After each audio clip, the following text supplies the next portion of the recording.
Mandy, you mentioned boredom there about them saying that they're bored. And I think we need to Yeah. recognise, yeah, oh, I'm so bored. I wish I had the time to be bored, children, but there we go. But you mentioned boredom and just recognising that for parents, that is a really difficult thing to hear when you have done so much planning, when you have your charts ready, your planners, when you've thought about, more bigger, intense activities, as well as the more low key, low stimuli things.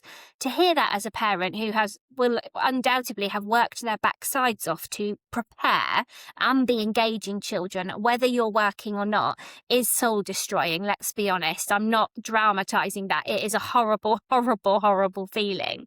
And I just wanted to pick that apart a little bit in terms of our children being dysregulated. Saying they're bored and wanting your time and attention by stating boredom can be a sign of dysregulation. It's not about children breaking things, shouting, screaming, swearing, being aggressive, although we recognise all of that as representations of being dysregulated.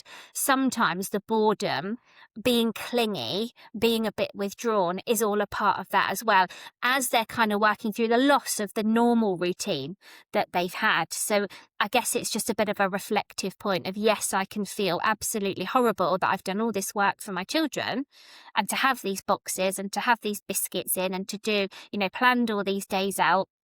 And yet the boredom bit is the bit that annoys me the most some days, but just remembering the boredom is a way of connecting. And as we said with point number 3, this is all about connection and not compliance and not necessarily correction straight away. So I think it's worth, as parents, us holding on to that. It's not that we've done anything wrong or we've misjudged it. It is a way of our children connecting at that point.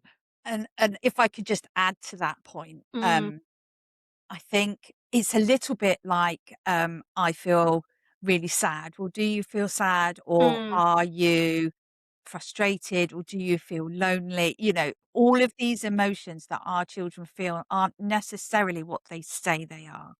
So when they yeah. say they're bored, and my children tend to do that after I've just spent all day taking them on this beautiful, Yes. magical day out, and then we've come home and I'm like, excellent, I could just sit down, have a cup of tea and recharge my battery for 10 Mm-hmm. minutes. And I say to the kids, find something to do. And they go, oh, I don't know what to do. I'm bored. And Mm, it's not, I can't find something to do. I'm bored. It's actually, I feel so overwhelmed. I yeah. can't make a decision. Yes. So in Definitely. those times, I think it was, where possible, just say, well, I'm just going to sit down for a minute and just read, because we've had a really busy day. I'm just going Mm, to sit down for a minute and I'm going to recharge my batteries. Do you want to come and sit with me? Should we have a drink together? Again, you're opening yourself up ready for that connectivity. If they then turn around and go, no, I won't do that, let them go.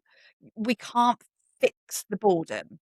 It's yeah. not our place. And actually, feeling a little bit bored is good for all of us because it Mm, helps us to learn how to become self motivating. For children who have experienced trauma or are neurodiverse, obviously that's slightly different, but be there just in case. Come and just join me. I'm just going to sit quietly for a minute. You can sit with me if you want to. You don't need to entertain them. You don't need to give them loads of solutions. You can just sit, and that's okay.